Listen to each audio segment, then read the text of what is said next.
Baking soda क्या kidney रोगियों के लिए फायदेमंद है? क्या बेकिंग सोडा हमारी किडनी के फंक्शंस को इम्प्रूव कर सकता है? क्या बेकिंग सोडा की मदद से मेरी किडनी का डैमेज रुक सकता है? ये कुछ सवाल हैं जो मेरे नहीं, आप लोगों के हमें कमेंट सेक्शन में देखने को मिलते हैं। आज आपके इन्हीं सभी सवालों का जवाब आपको इस वीडियो में मिलने वाला है, तो इस वीडियो को एंड तक देखिएगा और इस जानकारी का पूरा फायदा उठाइएगा। तो चलिए वीडियो शुरू करते हैं। सबसे पहले हमें ये समझना होगा बेकिंग सोडा हमारी किडनी के लिए फायदेमंद क्यों है। तो इसको जानने के लिए हमें यह समझना होगा हमारी किडनी क्या काम करती है जिसमें बेकिंग सोडा हमारी मदद कर रहा है। तो हमारी किडनी हमारे शरीर से जो भी टॉक्सिन्स होते हैं उन्हें यूरिन के थ्रू बॉडी से बाहर निकाल देती है। ये हम सभी को पता है, लेकिन क्या किडनी सिर्फ इतना ही काम करती है? जी नहीं, किडनी इसके साथ साथ कई मल्टीपल फंक्शंस प्ले कर रही होती है हमारे शरीर में। उन्हीं में से एक फंक्शन है एसिड लेवल को मेंटेन रखना ब्लड में।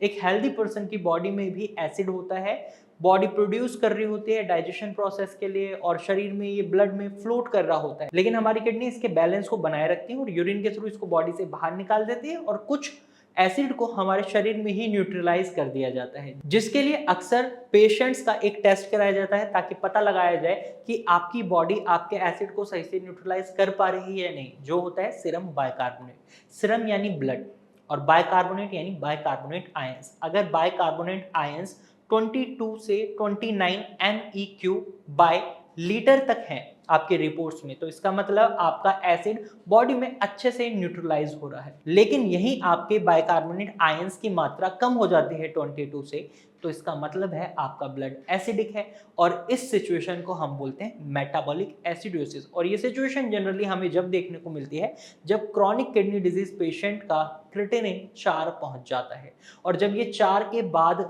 मेटाबॉलिक एसिडोसिस सिचुएशन के साथ आपकी किडनी सफर कर रही होती है, तो जो ये 2 से 4 क्रिएटिनिन लेवल पहुंचा है, जनरली हम देखते हैं 7-8 साल लग जाते हैं पेशेंट का यहाँ तक क्रिएटिनिन लेवल पहुंच, लेकिन 4 से 5 पहुंचने में, 6 पहुंचने में 15 दिन, 20 दिन, 1 महीना लगता है। इसका रीजन होता है मेटाबॉलिक एसिडोसिस। ये एसिड आपकी किडनी के डैमेज को बढ़ा रहा होता है और रिजल्ट क्या होता है, आपका क्रिएटिनिन लेवल बढ़ने लग जाता है, आपकी दवाइयां असर नहीं कर रही होती। तो यहाँ पर काम आता है आपका बेकिंग सोडा।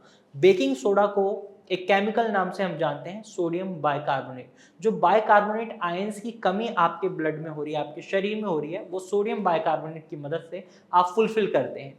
अब जब आप बेकिंग सोडा लेते हैं तो ये आपके एसिड को आपके शरीर में न्यूट्रलाइज कर देता है और इससे आपको आपकी रिपोर्ट्स में फायदा देखने को मिलता है। और इसीलिए हम देखते हैं जो पेशेंट्स होते हैं जो किडनी डिजीज से सफर कर रहे होते हैं, जनरली उनको डॉक्टर्स ऑलरेडी मेडिसिन प्रिस्क्राइब कर देते हैं जिनके अंदर सोडियम बाइकार्बोनेट होता है, जैसे नोडोसिस, सबोसिस और सोडामिंट। अगर आप अपने प्रिस्क्रिप्शन को देखेंगे तो उसमें आपको ये मेडिसिन डेफिनेटली मिल जाएगी। अगर आपको ये मेडिसिन नहीं मिल रही है और आपका सीरम बाइकार्बोनेट लेवल भी कम है, तो यहाँ पर आपको चिंता की बात है। आपको डॉक्टर से तुरंत कंसल्ट करना है और उन्हें बताना है कि मेरी रिपोर्ट्स मुझे ये बता रही हैं कि मेरा ब्लड एसिडिक हो चुका है और ऐसे में मेरी किडनी का डैमेज बढ़ रहा है, तो इसे कंट्रोल करना है।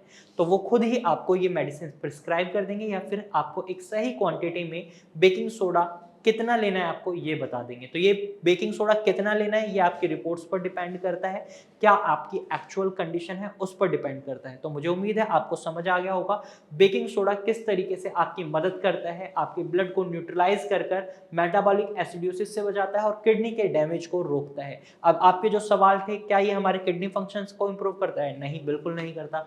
क्या ये हमारी किडनी के लिए बहुत फायदेमंद है? जी हाँ, फायदेमंद है। अगर आप क्रॉनिक किडनी डिजीज को फेस कर रहे हैं या नॉर्मल भी, ये आपको कोई नुकसान नहीं देता।